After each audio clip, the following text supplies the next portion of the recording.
कृष्ण ठेकरी थे, तो मेरे तो गाड़ी का सारथी है, वो मेरे आपके भील समाज का ही भाई है, जो पिछले 25-15 साल से लगातार मेरी गाड़ी के अंदर मेरे सारथी के रूप में चलता है। इसलिए मैं तो हमेशा एक तरह से परिवार की तरह मानता हूँ। और आप सबसे मेरा निवेदन है कि हम सब आने वाले कल में जो प्रधानमंत्री नरेंद्र मोदी जी कहते हैं कि हमें देश को आगे बढ़ाना है, भारत को विकसित बनाना है, वो संकल्प जो उन्होंने लिया है, तो मैं सोचता हूँ कि उसमें प्रत्येक व्यक्ति का योगदान होगा, तभी हमारा देश आगे बढ़ेगा। 2047 के विकसित की बात करते हैं, और उसमें अगर एक भी आदिवासी समाज का, भील समाज का भाई अगर पीछे रह जाता है, तो मैं सोचता हूँ कि 2047 का सपना पूरा नहीं होगा। इसलिए आप सभी से मेरा निवेदन है कि हम, जरूरी नहीं है कि हमें सारी नौकरियां ही मिल जाए, लेकिन मैं आप सबसे कहना चाहता हूं कि अपने खुद के हुनर को पहचानो। अपने अंदर कई ऐसी, हमारा हाथ के अंदर हुनर होता है, उस काम को हम अपने खुद को कैसे कर सकते हैं, या कोई बिजनेस कर सकते हैं, या हम किसी भी क्षेत्र के अंदर अपने पैरों के ऊपर खड़े हों।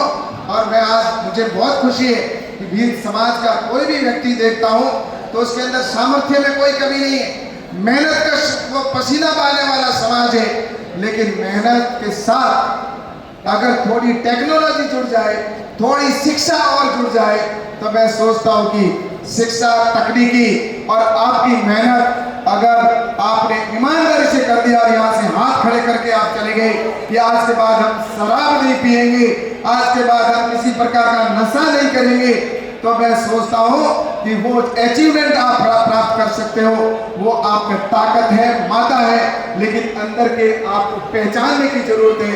आप जब तक अपने आप को अंदर से नहीं पहचानोगे, और हम अगर अपने अंदर से अपने आप को नहीं पहचान कर सिर्फ लोगों के कहने से, लोगों के बहकाव में आकर नाना प्रकार के नैरेटिव को बनाने वाले लोग हमें भड़काने का काम भी करेंगे।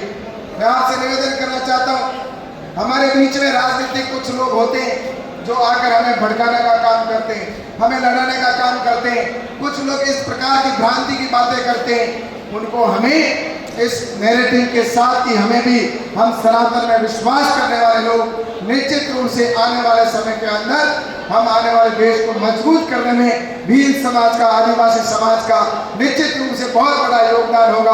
और भारत के सामने जो भी देखेगा उसकी आंख से आंख मिलाकर और उनकी आंखों को निकालने का मादा इस समाज के अंदर है। तो इसलिए मैं आप सबसे निवेदन करता हूँ कि देश का क्या प्रश्न आए, वह सबसे पहले हमारा देश हो और उसके बाद में मेरा परिवार हो, इस बात का संकल्प लेकर आप यहाँ से जाएं। इतना ही निवेदन करते हुए मैं अपनी बात को समाप्त करता हूँ।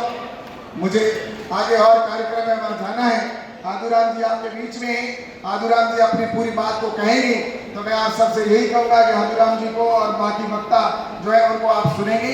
आप सभी को बहुत बहुत धन्यवाद। जय हिंद, जय भारत, बोलो जय जोहार।